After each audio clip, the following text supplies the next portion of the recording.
This is Alien, released in 1982 for the Atari 2600 video computer system courtesy of Fox.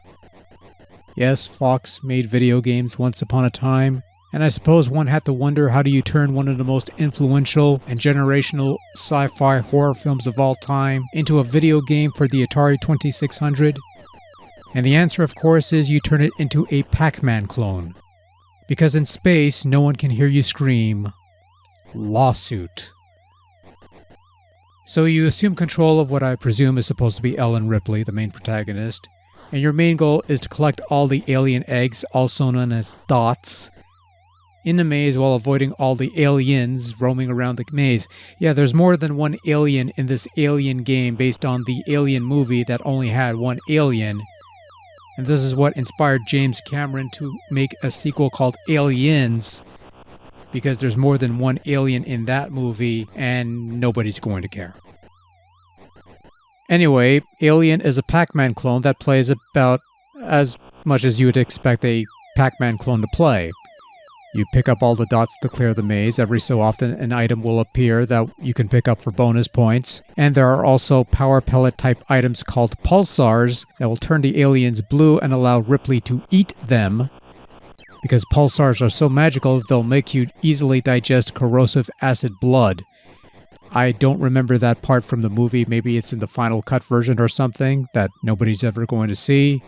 Ripley also has a flamethrower that she can use to scare away aliens, though you could only use this once per life or several times, or really it's something I found myself not using all that often, if at all even.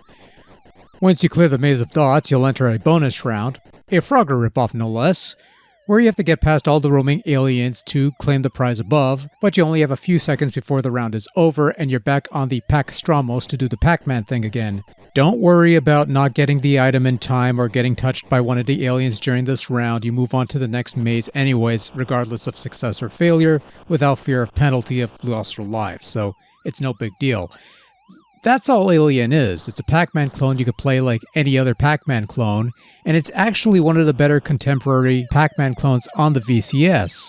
The layout is fairly straightforward and easy to navigate. The controls are fairly responsive for the most part. There's a fair bit of challenge in trying to outrun the aliens, and you could use the difficulty switches to change their behavior so that they either move about randomly or stay along a specific designated path. The Frogger-esque bonus rounds feel a bit excessive and superfluous, but they're fun for a lark. Unsurprisingly, while Alien on the 2600 manages a decent game to play, its visuals, well, leave much to the imagination. Are these supposed to be xenomorphs, facehuggers, or wind-up teeth? What are these things that appear out of nowhere?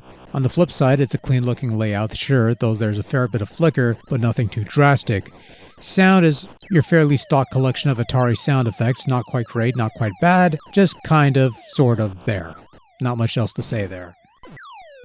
Overall, Alien on the Atari 2600 might be a somewhat loose interpretation of the movie it's based on, but it's still a fun and fairly solid little Pac clone type thing.